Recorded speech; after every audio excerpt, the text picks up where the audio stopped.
bersama-sama kita hadir di tempat yang mulia ini dalam rangka kita bersilaturahim dan mendengarkan kajian-kajian, penyampaian juga kita insyaallah akan berzikir untuk mengingat Allah Subhanahu wa taala. Salawat dan salam selalu tercurahkan kepada Nabi besar Muhammad sallallahu alaihi wasallam, kepada keluarga dan sahabatnya dan seluruh ulama pewarisnya. Insyaallah kita semua sebagai umat baginda Rasulullah mendapat syafaatnya.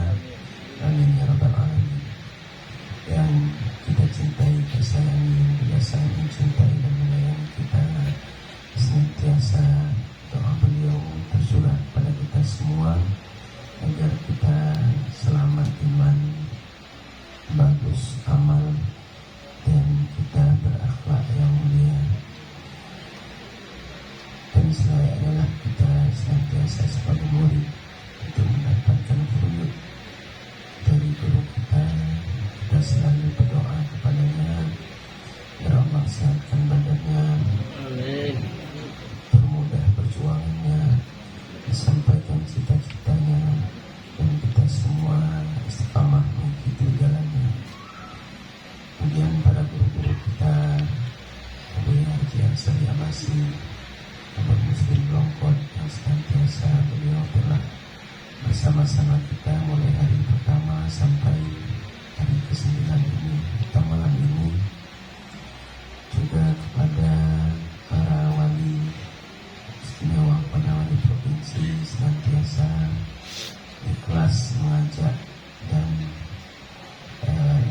membina kita di Gorontalo ini. Pertama Bapak Sudi,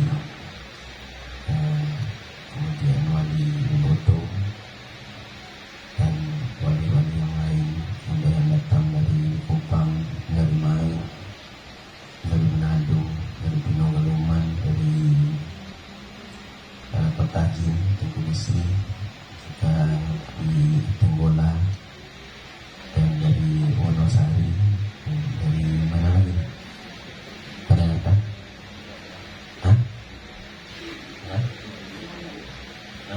Wali mitra bersama jemaah-jemaah sekalian, juga kepada yang kita cintai juga Pak Profesor Doktor dan juga dokter, seluruh jemaah, ibu bapak, ibu-ibu pejuwate, yang insyaallah pada malam ini Allah ridha atas apa yang kita lakukan. Jadi katanya malam ini malam perpisahan. Kalau malam perpisahan itu kira-kira mau cepat atau mau lama? Kita sepakati dulu. Kata Panglima sampai pagi. Bagaimana jemaah? Kalau kita rasul dan dutan itu sanggup sampai pagi. Ini berapa lama nih? Benar sampai pagi? Saya yang nggak sanggup. Ya, saya yang nggak sanggup. Jadi yang penting pertama terima dengan hati, bukan terima dengan telinga, bukan terima dengan nafsu, tapi terima dengan mata hati. Jadi sesuatu yang kita terima dengan mata hati, walaupun kita tidak bisa menceritakan seperti Panglima tadi, insya Allah bisa dirasakan. Satu saat apabila sudah Allah buka nur di hati kita, kita akan bisa menceritakan. Nah, sekarang simpan dulu Panglima. Nah, walaupun tidak bisa diceritakan, tapi bisa dirasakan. Bagaimana bisa diceritakan? Setelah nanti ada orang lain yang bisa merasakan, nah baru bisa diceritakan. Sama kan? Apa yang kita rasakan? Sama, ya sudah. Jadi misalnya seperti manisnya kopi.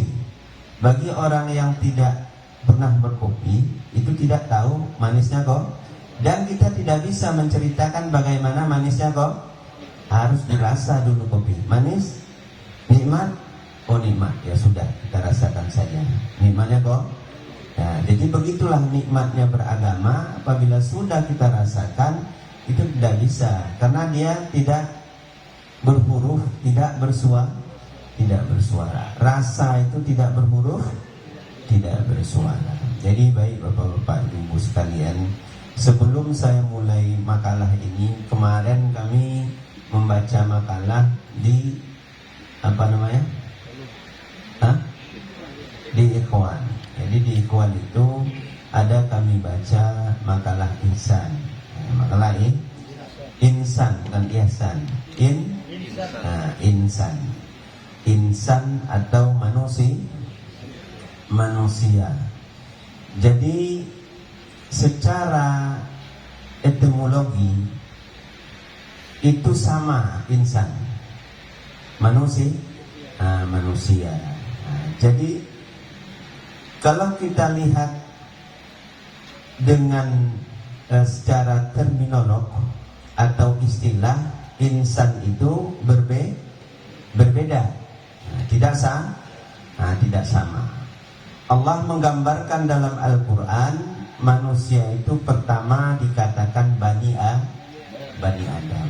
Jadi Rasulullah bersabda bahwa seluruh manusia itu berasal dari Adam. Dan Adam berasal dari tanah. Tidak ada beda antara orang Arab dengan Gorontalo. Tidak ada beda. Aceh dan Jakarta sama semua kita. Yang membedakan ketakwaan. Jadi kalau kita takwa, baru kita tuh sebagai insan atau sebagai Bani Adam yang pertama. Kalau kita takwa kepada Allah. Lalu yang kedua, kita itu dikatakan al-bashar.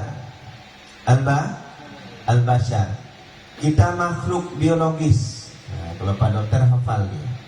Makhluk biolog. Kalau dingin, kita rasakan dingin. Panas, kita rasakan panas. Jadi kalau Dr. Hamdan, dia tidak terasa lagi, tidak tahu membedakan lagi antara panas dan dingin. Sudah sama baginya, karena sudah masuk cahaya. Tadi kami berseloroh di mobil. Di mobil itu AC-nya panas. Jadi kata berenang nggak panas, sama bagi kita panas dan padahal kami sudah berkeringat. Kami sudah berkering. Itu menandakan cahaya hakikat sudah masuk. Panas dan dingin sama. Baik dan buruk sama. Jadi kita masih berada di alam nyata. Bashar itu maksudnya alamnya. Rupanya Ustaz Hamdan sudah jauh ke sana. Tertipu saya. Allah. Ini hati-hati Bunda Femi. Ya. Kalau lihat nanti Ustaz Hamdan nggak ada di kamar lagi, jangan bilang ke Umi Dua. Sudah di Baitul Ma'mur sana. Ya Allah. Jadi itu kita makhluk biologis, makan, minum. Rasulullah pun juga seperti ini.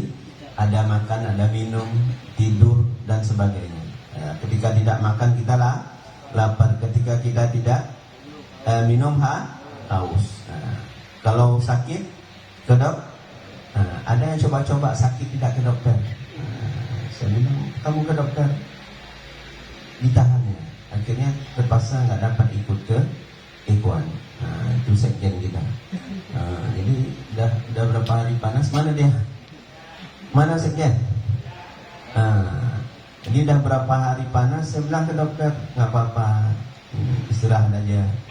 Akhirnya mau Ikhwan tidak dapat ikut. Jadi kita masih kalau sakit ke dokter. Jadi itu kita Rasulullah juga seperti itu, cuma Rasulullah tidak sama dengan kita. Rasulullah manusia sempurna, tidak sama dengan kita. Ada kita dan alam semesta ini karena ada nur Rasulullah Sallallahu Alaihi Wasallam. Lalu yang ketiga, manusia itu, insan itu juga dikatakan an-nas. Manusia itu dikatakan an-nas. Kita harus berhubungan satu dengan lainnya. Hablum minallah wa hablum minan nas. Jadi kita harus berhubungan dengan Allah dan berhubungan dengan manusia lainnya. Dan yang paling baik di antara kita itu adalah orang-orang yang bermanfaat untuk orang lain. Jadi kita sebagai anas, sebagai manusia yang menjalin hubungan dengan manusia lain, ketika kita bermanfaat untuk orang lain, baru dikatakan kita baik. Jadi nama saya ditempelkan oleh orang tua saya, cuma saya bukan seperti itu. Khairun nas yanfa'uhum linnas. Sebaik-baik manusia adalah orang yang bermanfaat untuk orang lain. Cuma itu nama saya saja. Saya bukan seperti jadi kalau kita sudah memberi manfaat bagi orang lain, barulah kita dikatakan orang yang baik. Ketika kita memberi mudarat atau menzalimi orang lain, berarti kita bukan dikatakan orang yang baik. Jadi moga-moga kita yang sudah hadir bisa memberi manfaat. Minimal kalau kita tidak mampu mengajak, tidak mampu berdakwah, setiap selesai salat itu kita kirim Al-Fatihah kepada saudara-saudara kita, baik kepada pendosa, walaupun dia tidak meminta, dan tidak perlu kita sampaikan, itu kamu berhasil tuh atas Al-Fatihah saya, ya, tidak itu kamu taat itu saya mengirim Al-Fatihah selalu pada kamu, itu wujud itu. Kita tidak perlu minta balas ya, karena doa-doa kita ketika orang mendoakan kita itu akan tersambung. Ini kita saja minta doa kepada orang lain, kita tidak pernah mendoakan orang lain. Jadi nilai kasih sayang itu minimal itu dari doa. Kita doakan semuanya. Kita khususkan untuk saudara-saudara kita, untuk supaya dia bisa selamat atau mudah dipahamkan ajaran tauhid tasawuf ini. Kemudian insan itu baru dikatakan insan. Baru dikatakan insan. Yaitu dikatakan juga insan itu hayawanun natik. Hayawanun natik itu ada dua.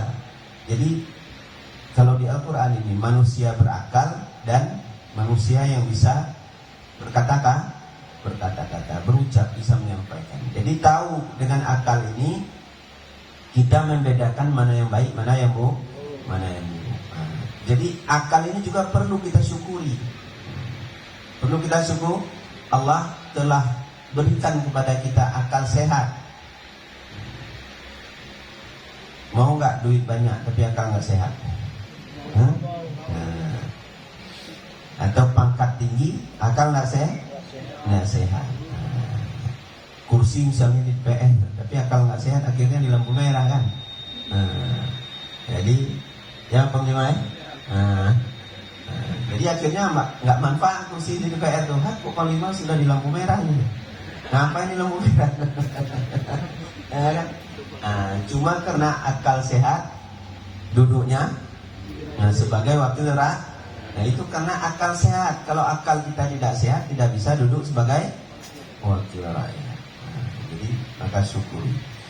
Lalu di tauhid tasawuf atau di dalam tasawuf itu banyak istilah. Jadi insan ini dikatakan insan sirri. Jadi insan sirri itu kata Allah, aku adalah rahasianya. Dan insan itu adalah rahasia. Dan insan itu juga sifatku, bukan lain. Jadi kita itu adalah limpahan dari sifat sifat Allah.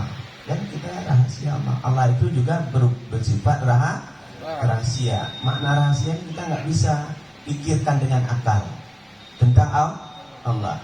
Dan juga yang diberikan rasa kepada Allah itu Allah yang memberikan, bukan kita bukan kita merasa-rasa. Awal kita rasa-rasakan, pada kenyataan Allah yang mentajali, memperlihatkan istilahnya. Allah yang memperlihatkan keberadaannya. Baru itu dikatakan insan sempurna. Baiklah, kenapa saya ceritakan itu sedikit supaya kita memahami apa hubungannya insan itu dengan kita bertarikat. Jadi saya sudah bacakan, mungkin sudah paham apa yang dituliskan oleh Abuya, karena bahasa Abuya ini sudah disederhanakan. Insya Allah kita semua paham. Bismillahirrahmanirrahim. Tarekat adalah ajaran tasawuf. Apa itu tarekat? Tarekat yang dimaksud Abuya adalah hadap hati atau berjalan kemauan. Berjalan kemauan. Kemana kemauan kita berjalan? Kepada Allah. Jadi kalau kita tidak bertarekat, tidak bertasawuf, itu kita rasakan sendirilah diri kita, bukan diri orang. Kemauan kita itu senantiasa berjalan kepada selain Allah. Jadi kalau Pak Sugi lagi banyak alhamdulillah diberikan Allah proyek pekerjaan, itu berjalan itu. Nyata terlihat, ini jembatan ini belum selesai, ini belum diaspal, ini belum dikeliling. Tapi karena hatinya bertarekat, itu tubuhnya di jalan, hatinya kepada Allah. Subhanallah. Jadi itu mudahnya orang yang bertarekat. Tapi kalau tidak bertarekat, tubuh di jalan, hatinya juga di jalan. Tubuh di jalan, hatinya di jalan. Kadang-kadang lapar juga sudah nggak ingat. Apalagi dikejar waktu. Ngaspal musim hujan lagi, bertambah stres, ya kan?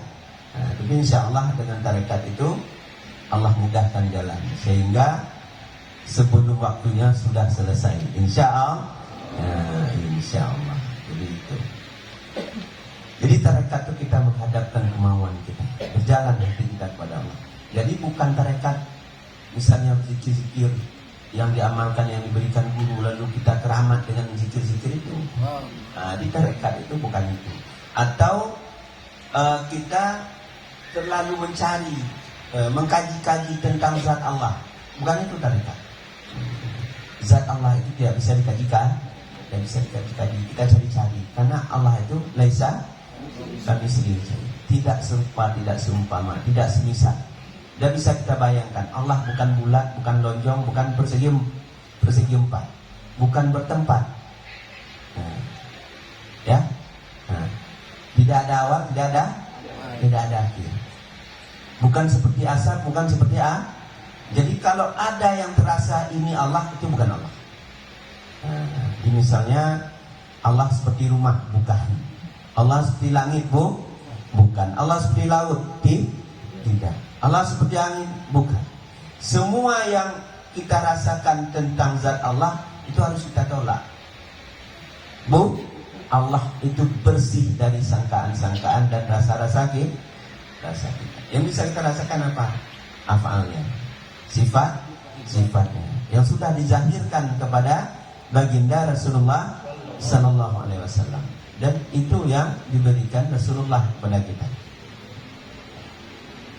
Lalu kemudian tarekat ini kurang dipahami oleh kebanyakan umat Islam di mana-mana, sebagaimana Syekh Al-Akhdari mengatakan dalam kitab Johar Maknun, kahabadha tarikatus sufiyah tahdi ilal martabatil aliyah. Alangkah bagus tarekat sufi dapat menunjuki kepada martabat yang tinggi, yaitu martabat khususiyah.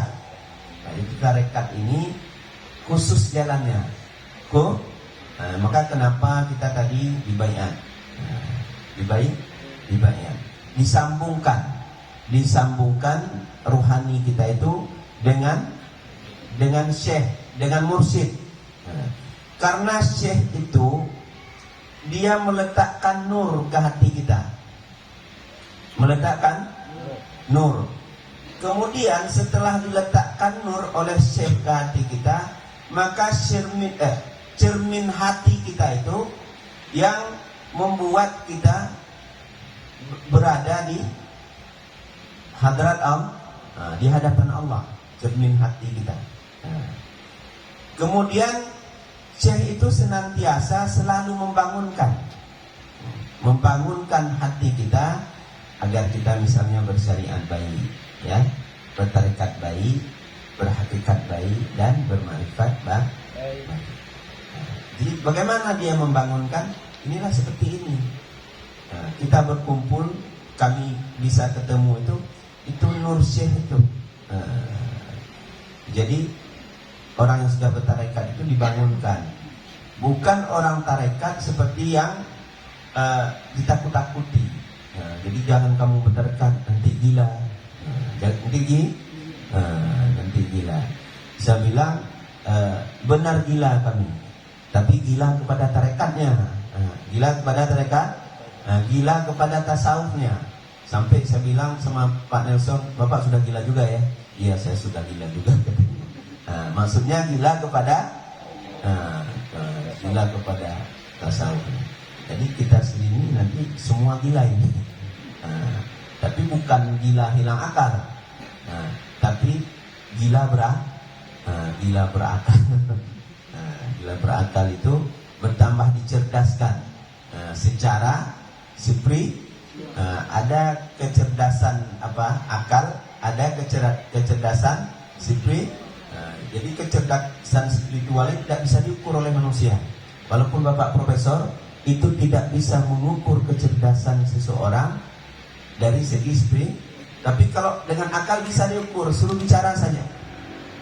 Kita sudah dapat mengukur seseorang itu, dia mampu atau tidak. Tapi kalau spiritual tidak, karena hatinya yang berjalan. Ada hikmah-hikmah yang lahir yang tidak bisa dipikirkan oleh akal. Atau dikatakan juga di tasawuf itu warid-warid, ahwal-ahwal. Dan bahkan dikatakan juga warid ghaibi. Warid yang tersembunyi. Moga-moga guru-guru kita ini sudah punya warid-warid, maka banyak pantun-pantun. Jadi pantun itu dari warid-warid. Ya.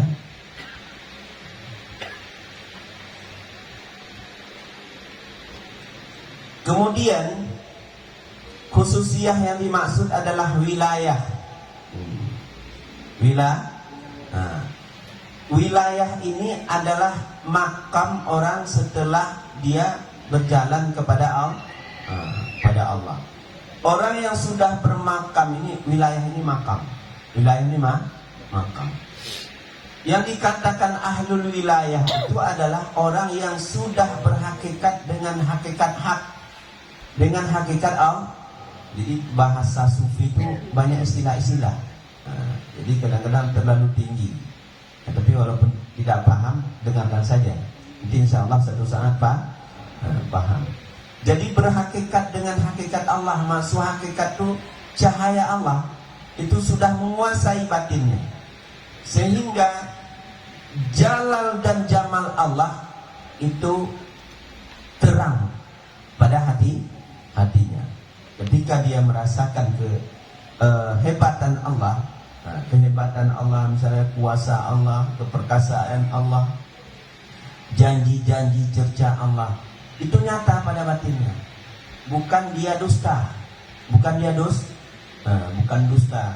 Misalnya dia mengatakan atau berjanji kepada seseorang, insya Allah. Jadi membawa insya Allah itu harus hati-hati. Kita sudah sengaja tidak mau datang, kita katakan insya Allah, itu salah kita.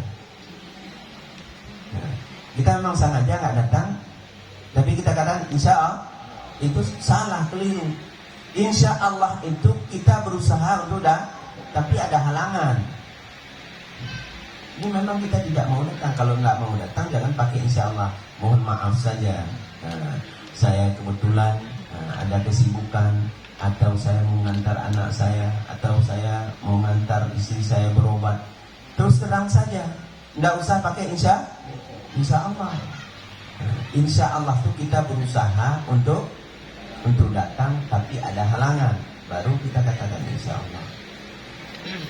Orang yang sudah ahlul wilayah ini, itu dia sudah diterangi dengan cahaya Allah, maka hidupnya dengan Allah, adanya dengan Allah, dia berbuat apa saja dengan Allah, dengan nur Allah itu.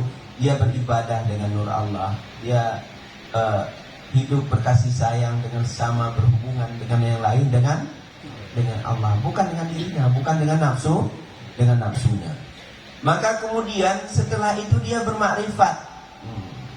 Jadi apa makrifat itu? Makrifat itu mengenal Allah, innya dan zatnya dengan Allah itu sendiri. Makrifat itu mengenal Allah, ainnya dan zatnya itu dengan Allah, bukan dengan kita. Maka malam kemarin saya katakan apa? Makrifat yang sempurna itu al-ma'rifatul kamilah baina tasbih wa tanzih summa tanzih maha. Kita mengenal Allah itu antara menyerupai. Misalnya apa menyerupai? Kita ada perbuatan, Allah juga ada perbuatan, antara menyerupai. Itu tasbih. Lalu kemudian tanzih. Perbuatan Allah dengan perbuatan kita beda. Allah itu bersih perbuatan Allah. Itu dikatakan tanzih. Tanzih itu maksudnya nyata perbuatan Allah itu di atas perbuatan kita. Kita bisa berbuat karena ada perbuatan Allah. Lalu kesempurnaan makrifat itu summa tanzih mahat. Yang ada hanya perbuatan lainnya tidak ada. Jadi itu dikatakan makrifat yang sempurna. Ketika sudah sempurna makrifat kita, artinya hanya ada Allah, lupa lainnya, fana kita pada selainnya, baru kita mendapatkan hurriyah, merdeka kita. Merdeka. Karena kita tidak diperbudak lagi oleh hawa nafsu kita. Tidak diperbudak lagi oleh syaitan, tidak diperbudak lagi oleh diri, oleh ilmu, oleh amal, dan berbagai makam-makam. Karena kita sudah diperbudak oleh Allah. Jadi maka jadilah kita hamba yang dicintai dan disayangi, dipilih oleh Allah, hamba yang dikehendaki oleh Allah. Itu baru 4 baris itu. Masih mau dengar? Bu, lapar nggak? Ini belum makan ini, saya juga udah lapar. Saya katakan mana terendam, makan dulu. Oh nanti habis acara, ya udah enggak? Ya kan? Mau disamakan makan beliau dengan makan saya apa ya?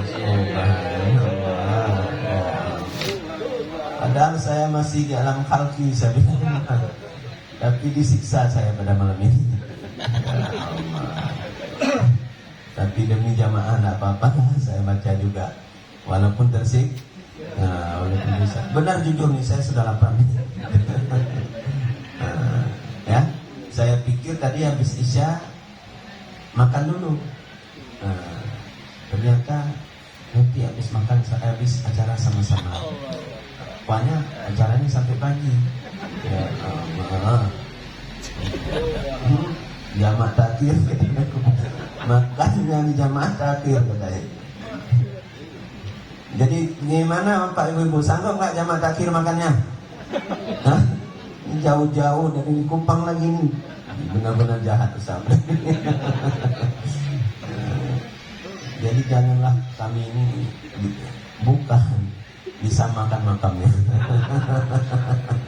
Ya kan? Ini baru 4 baris nih.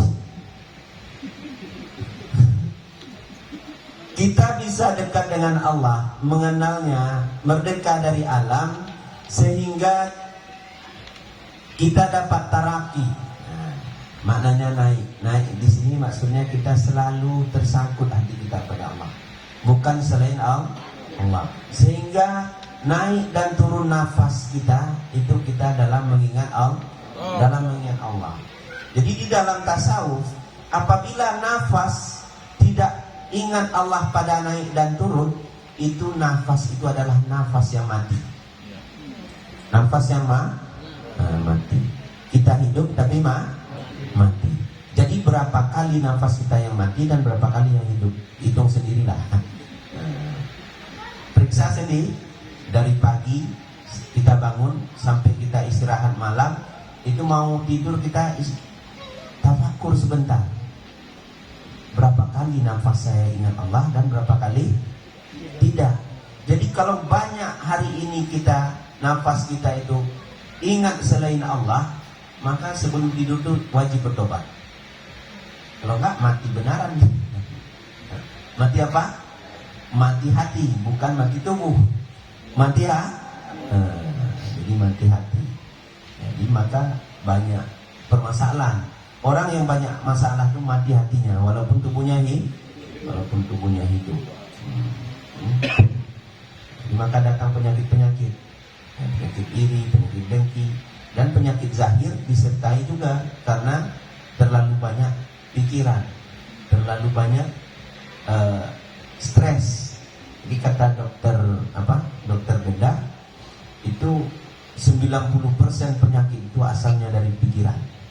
Dari pikir, nah, kalau pikiran tenang, hati tenang, itu insya Allah penyakit itu kurang. Walaupun ada sakit, tapi bukan sakit-sakitan. Sakit boleh, tapi jangan sakit-sakitan. Ya kan? Kalau sakit-sakitan nggak bisa berjuang. Tidak bisa berjuang. Bisa. Jadi kenapa dia nggak sakit-sakitan? Karena dia bersama pemilik ketenangan. Pemilik ketenangan ini Allah, bukan harta. Kemarin sudah saya ceritakan, ada pengusaha Kalimantan itu sangat kaya, pengusaha batu bara. Dia punya jet, truk pembawa batu bara itu ratusan, dan juga punya kapal angkut itu. Kapal apa namanya itu?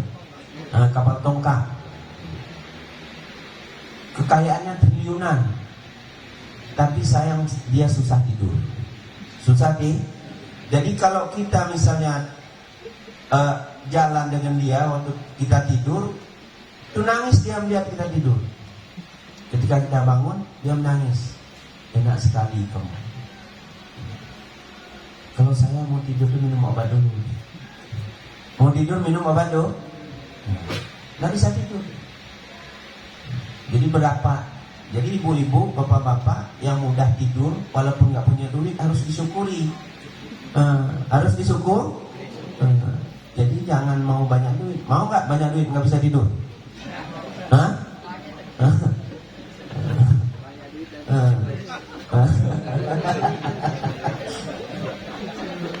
Banyak duit kata Ustaz Amdan, dan bisa tidur, itu banyak minta namanya.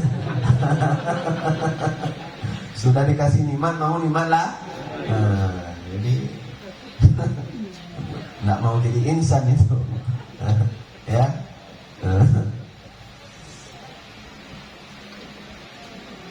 Jadi kemudian kita merdeka dari alam sehingga kita dapat taraki dari wujud waham. Wujud waham itu adalah wujud selain Allah. Selain Allah itu wujud waham semua. Termasuk diri kita. Dan kita melakukan itu tidak ragu-ragu, tidak dipenuhi keraguan. Hakul ya, Hakul yakin. Kenapa kita hakul yakin? Karena sudah diterangi oleh cahaya Allah. Jadi begitu pentingnya tarekat dalam kehidupan. Tarekat ini kita dapat berubudiyah, jadi menghambakan diri kepada Allah. Hilang malahan kehambaan kita ini.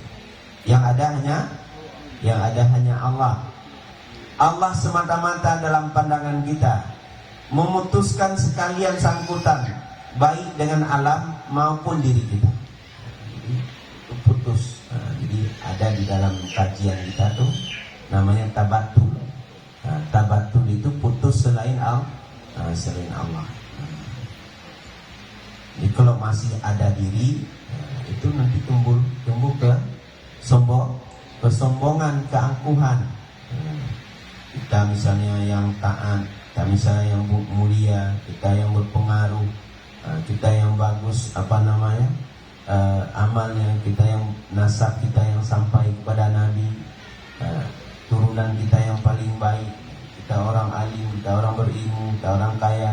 Jadi kita-kitanya itu dikatakan syirik khafi, keakuan. Kalau dizahirkan itu sama kita dengan Fir'aun, menuhankan diri. Wujuduka dambun laka la yukasubih gairu. Wujudmu adalah dosa bagimu, tidak ada banding dengan lainnya. Jadi dosa wujud diri itu lebih besar dari zina, lebih besar dari membunuh. Jadi betapa besar keakuan kita. Kalau ketika kita merasa anak saya berhasil karena didikan saya, itu syirik.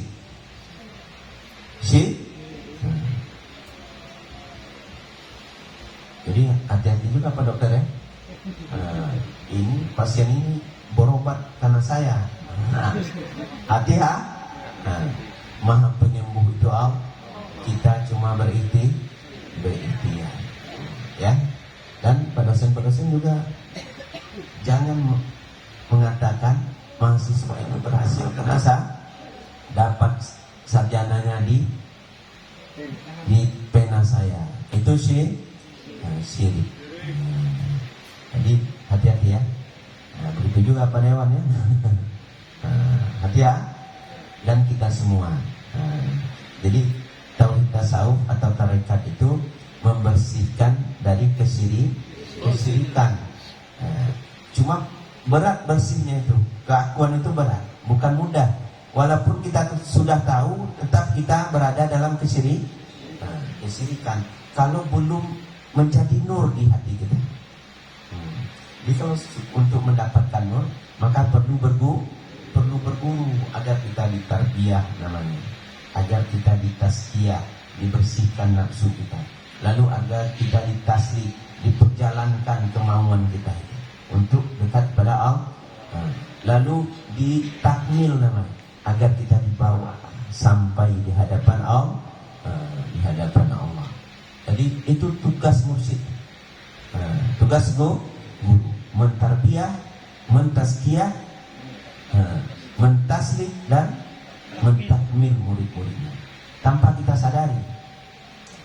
sadar, semua kita itu dibawa. Cuma terbawa atau tidak tergantung wadah kita. Tergantung wadah kita.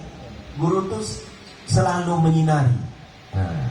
Jadi kalau sinar guru itu yang menerima bersih, artinya masuk cahaya, itu mudah kita melakukan ketaatan, mudah kita meninggalkan maksiat, mudah kita saling memaafkan kesalahan orang, mudah kita berbaik atau bersilaturahim, berkasih sayang, mencintai, itu mudah. Kalau hati kita sudah bersih. Tapi ketika ada istilah tasawuf itu cahaya zulumat, cahaya kegelapan dari dosa-dosa dan penyakit-penyakit nafsu di hati, itulah yang menghambat nur syekh itu masuk ke dalam hati kita. bukan guru tidak sayang. Guru itu sayang. Begitu juga cahaya Rasulullah. Kenapa tidak masuk ke dalam dada pamannya Abu Lahab dan Abu Jahal? Karena ditutup oleh Allah. Khatamallahu ala qulubi. Kita jangan sampai seperti itu. Nah, ketika terasa di hati kita ini salah, jangan perturutkan. Cepat-cepat bertaubat. Cepat-cepat kita bertobat dan sadari itu adalah kesalahan.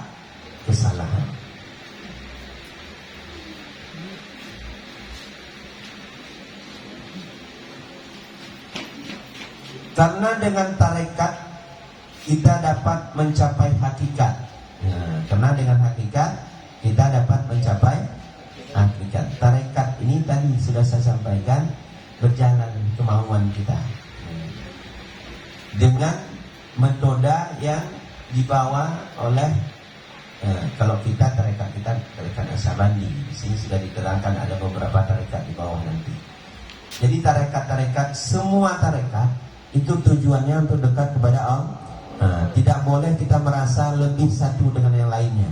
Misalnya kita tarekat Naksabandi merasa lebih kita daripada tarekat Syatari, itu tidak boleh. Atau orang tarekat Tijani dia merasa lebih dari Kadiri, itu juga tidak boleh. Karena semua syekh itu melalui metode pengalaman rohani yang mereka rasakan, semuanya membawa dekat kepada Allah. Syekh tarikat itu semuanya orang usul, semuanya orang yang sampai kepada Allah. Dan kita tidak boleh menghina tarekat orang lain. Tidak boleh menghina tarekat orang lain. Jangankan kita menghina orang tarekat, sesama hamba Allah, pemaksiat sekalipun, pendosa yang berkekalan, kita tidak boleh menghina. Belum tentu. Ketentuan Allah itu, Allah mudah membolak-balik hati manusia. Boleh jadi hari ini kita di depan mata kita orang bermaksiat, orang bermacam-macam dikerjakan. Tapi ketika kita berburuk sangka, kita tinggalkan mereka lalu kita pulang, kita menganggap mereka isi neraka, itu belum tentu. Mungkin di belakang kita dia bertobat, lalu tobatnya diterima oleh Allah, dia mati husnul khatimah.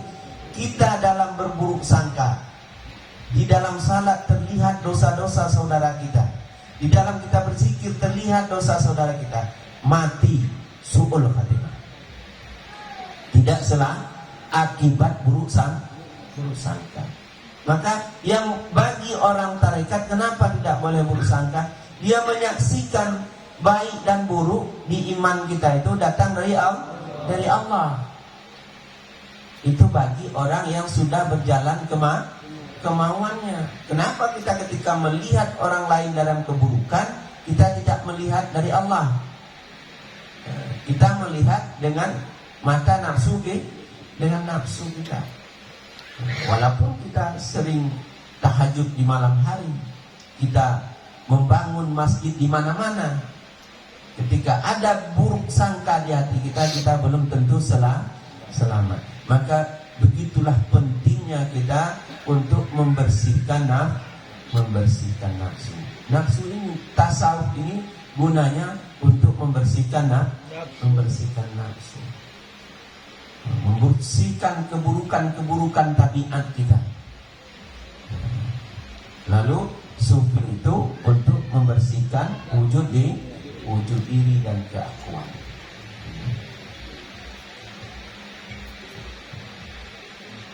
Kemudian cahaya hakikat itu sudah saya sampaikan tadi, bahwa itu nur Allah yang menguasai batin kita, sehingga kita lupa pada sifat kita, perbuatan kita, dan wujud kita.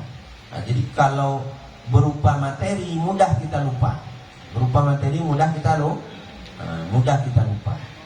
Misalnya kita orang ke laut, begitu bot tidak beberapa jauh, baru 1 kilometer mungkin sudah terlihat ikan begitu banyak. Langsung taburkan jaring. Kira-kira Ingat kita kepada diri kita? Atau kita ingat waktu kita berjalan ke arah ikan itu? Lupa. Yang ingat ikan melompat-lompat. Bagaimana supaya dapat semuanya? Fana kita pada ikan. Jadi untuk perbuatan kita, sifat kita, wujud kita, lupa kita. Kadang-kadang bot mau karam pun lupa karena cahaya ikan sudah menguasai batin kita. Jadi ke ikan bisa seperti itu, ke Allah sulit. Apalagi ke duit, ya? Apalagi ke duit. Kalau ke uang lebih lagi itu. Kalau masuk cahaya uang itu lupa kita yang lain. Lupa yang lain.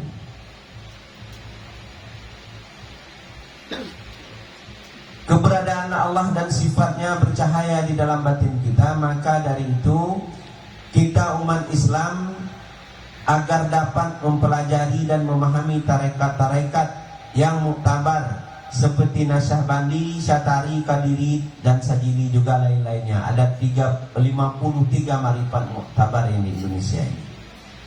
Boleh mana saja pilih. Yang penting terasa kebahagiaan, kenyamanan, kemudian hudur hati, khusyuk kita kepada Allah. Mau berguru kepada siapa? Tapi harus kita dibimbing dengan benar. Nah, tarekat ini bukan untuk terhenti di jalan kepada buah-buah tarekat. Tapi tarekat ini harus sampai ke hakikat agar kita bisa merdeka. Misalnya apa buah-buah tarekat? Ada orang yang mencari bertarekat itu supaya bisa mengobati orang dengan air. Maka ditiuplah air, lalu orang sembuh. Hari ini sembuh. Itu sudah merasa dikabulkan Allah doa. Jadi banyaklah orang minta air. Terus sekali waktu orang tidak sembuh. Jadi begitu tidak sembuh, ini Allah tidak kabulkan lagi. Jadi itu bukan tujuan. Jadi buah-buah di jalan itu bukan tujuan. Tujuan kita Allah. Apabila sudah zahir akhlak mulia pada diri kita, kita sudah bisa bersabar, sudah bisa ikhlas, sudah bisa ridha, sudah bisa tawadu, bisa bermurakabah, bisa zuhud. Itu jauh lebih baik daripada kelebihan-kelebihan atau keramat-keramat. Nggak ada guna keramat dibanding akhlak mulia. Jangankan dengan akhlak, dengan istiqamah saja itu menghapus keramat-keramat. Lebih baik satu istiqamah dibanding beribu-ribu kekeramatan. Kenapa lebih bagus istiqamah? Bagi orang beramal, istiqamah itu adalah ruh. Hidupnya amal dengan istiqamah. Jadi amal yang tidak istiqamah juga dikatakan amal yang mati, amal yang tidak bercahaya. Maka begitu penting istiqamah. Jadi kenapa kita tidak berakhlak, tidak sabar-sabar? Karena tidak istiqamah. Tidak istiqamah. Bagaimana makan dulu? Ya, sekarang udah.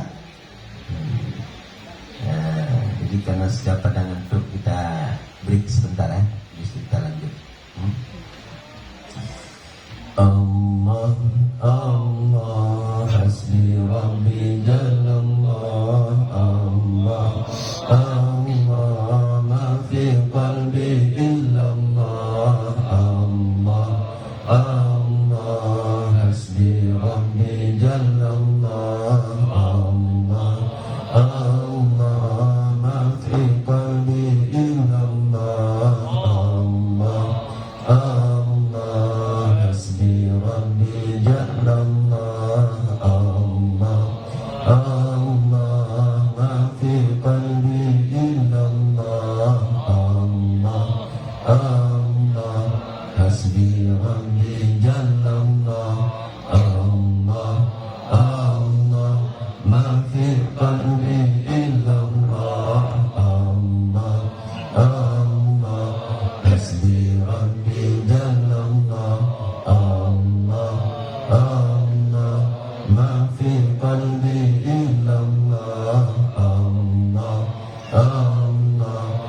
hasbi rabbi jallallah. Allah, Allah, ma fi qalbi illallah. Allah, Allah, hasbi rabbi jallallah.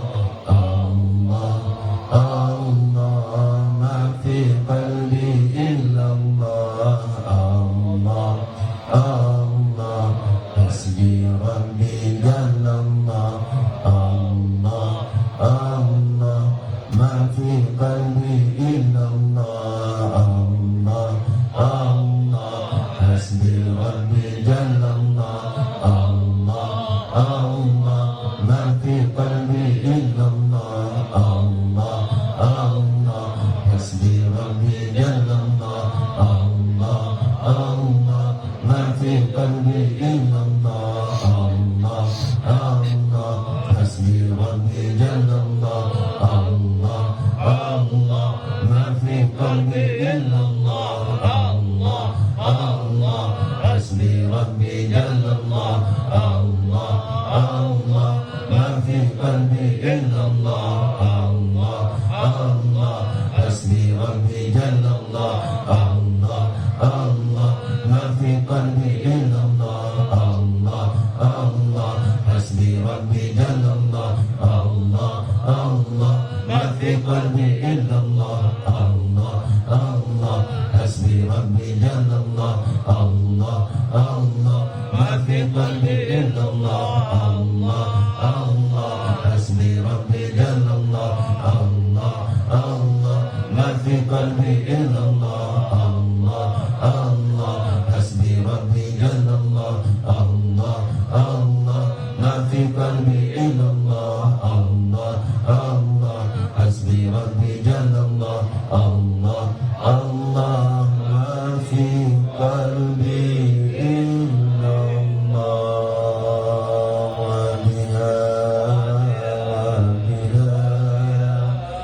Wa biha husnul khatimah. Ini cukup Allah sebagai wakil kita, dan cukup Allah yang ada di hati kita. Jangan ada lainnya. Kita insyaallah kita dipelihara oleh Allah. Baiklah, yang selanjutnya, orang yang telah sampai dan memahami serta mengamalkan uraian seperti di atas, inilah yang telah dapat dipercaya agama baik dan ibadahnya juga baik. Nah, kalau sudah dapat tercapai seperti tadi, syariatnya baik, tarekatnya baik, hakikatnya baik, dan ma'rifatnya barulah dapat dipercaya agama itu baik pada dirinya, ibadahnya juga baik, serta dapat gaul dengan masyarakat dengan kasih sayang, karena penyakit nafsu sudah menjauh dari hatinya, seperti kedengkian, kesombongan, cinta dunia, kemarahan, dan berlebihan. Bagi mereka yang telah memahami dan mengamalkan ajaran tarekat. Nah, jadi kalau sudah menjadi nur pada hati kita, nur itu bermanfaat dan berfaedah bagi alam, bukan hanya manusia. Tumbuh-tumbuhan itu akan subur, binatang-binatang juga hidup tenang. Alam ini tenang dengan keberadaan orang yang sudah mempunyai nur di hati. Jadi maka Syekh Abdul Aziz itu di zaman kekhalifahan beliau, kambing dan macan itu bersalaman. Kambing dan macan bersalah. Begitu kasih sayang yang dipantulkan oleh Syekh Abdul Aziz itu kepada tidak ada kemarahan. Nah, ini kambing sama kambingnya saling tanduk. Ya kan? Bukan kambing sama macan. Jadi kita sama kita saja saling sikut. Sesama guru kadang-kadang saling sikut. Sesama organisasi kadang-kadang saling sikut. Sesama umat Rasulullah saling sikut. Sesama hamba Allah saling.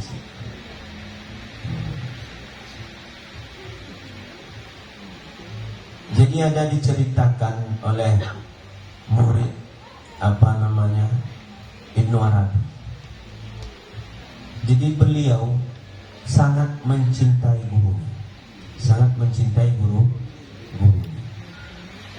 Karena Ibnu Arabi ini juga seorang wali Allah, dan dia merasakan sangat patuh, sangat takzim kepada guru. Lalu pada satu hari, masih mau dengar ibu-ibu? Apa sudah teringat ke tiang tengah? Tahu tiang tengah? Gerdang tahu? Di perut ini. Jangan ingat dulu ke situ. Ingat ke sini dulu.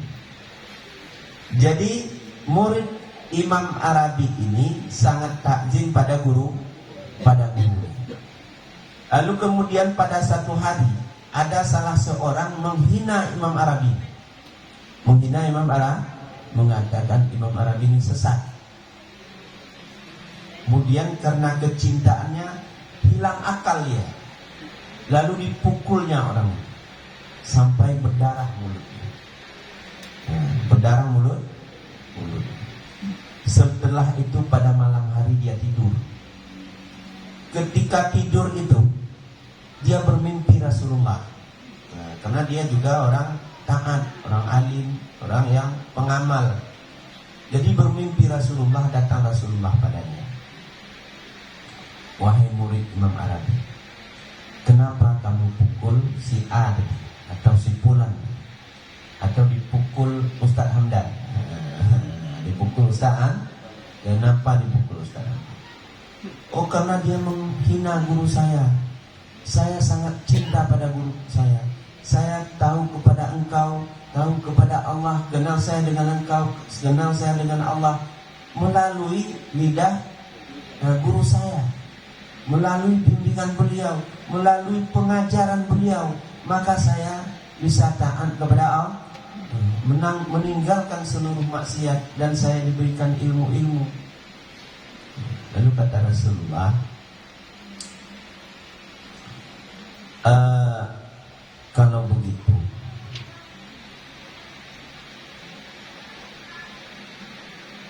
seluruh umatku, ditanyakan begini oleh Rasulullah, kamu tahu nggak Ustadz Hamdan itu pernah mengucapkan asyhadu an la ilaha illallah wa asyhadu anna Muhammadar Rasulullah? Oh, pernah. Dia memang muslim, memang Islam, memang umat baginda Rasulullah. Jadi kalian selamat semuanya itu karena syafaatku. Kalian di dalam neraka, aku yang mengambil. Siapa saja yang pernah mengucapkan lidahnya asyhadu an la ilaha illallah wa asyhadu anna Muhammadar Rasulullah, berada di bawah tanggung jawabku, kata Rasulullah. Lalu di dalam mimpi itu dia menangis. Jadi sekarang kata Rasulullah, saya tanyakan padamu, mana lebih mulia gurumu daripada aku? Mana lebih mulia gurumu daripada aku? Jadi intinya apa? Jadi berapa orang sudah kita sakiti umat Rasulullah, baik dengan tangan maupun dengan lidah kita. Dan betapa marah Rasulullah kepada kita. Sadar? Mau menyakiti? Itu makna tahan disakiti dan tidak menyakiti. Jangan gampang kita menyakiti orang lain dengan alasan apapun, kecuali dia menghina Rasulullah, dia menginjak-injak agama Allah. Kalau alasan pribadi disakiti sesama guru saja saling menyakiti. Alhamdulillah. Moga-moga di sini tidak terjadi itu. Amin. Oh, ada panglima. Ada panglima. Ada panglima. Jadi maka kasih sayang itu baru ada setelah orang bertarekah. Kenapa? Seolah orang bertarekah. Maksudnya bukan ber-MPDT, jangan salah-salah. Ya, MPDT ini mengamalkan tarekah. Jadi maknanya bertarekah ini orang yang berjalan hatinya kepada Allah. Berjalan hatinya kepada Allah. Ketika dia melihat seseorang berbuat jahat, itu dia menyaksikan Allah. Ketika dia melihat orang itu berbuat baik, dia juga menyaksikan Allah. Ketika yang datang pada dia keburukan, dia melihat itu juga dari Allah. Ketika datang nikmat-nikmat kebaikan-kebaikan, itu juga dia melihat dari Allah. Begitu orang yang bertarekah. Ya, bukan zikir-zikir. Nah, zikir itu bagian dari amalan, tapi hatinya itu berjalan, bukan hanya ucapan Allah, la ilaha illallah, la ilaha illallah, tapi hati kemana-mana. Tapi harus merasakan ini bergoyang. Telunjuk kita ini memutar tasbih ini harus dirasakan gerak ini dari Allah. Lidah kita mengatakan la ilaha illallah, gerak lidah la ilaha illallah itu juga dari Allah. Hati kita merasakan keberadaan Allah itu juga mana kita? Tidak ada. Kenapa kita akui ada? Karena wujud diri ini dihina sedikit, difitnah sedikit, sudah sakit hati. Itu karena wujud diri. Dia orang tarekat itu